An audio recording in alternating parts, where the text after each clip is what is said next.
I went to one of England's only rainforests looking for mushrooms. I found a species I've been searching for years.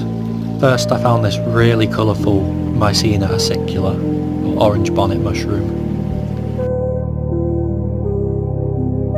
And this tiny marasmius growing on the stem of a decaying leaf.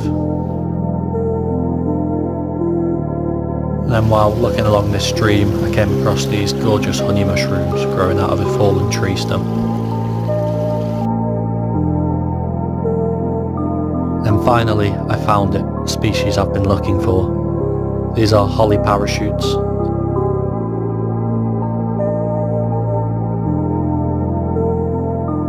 I even managed to capture a couple of photos of these tiny baby ones that I could barely see with my eyes.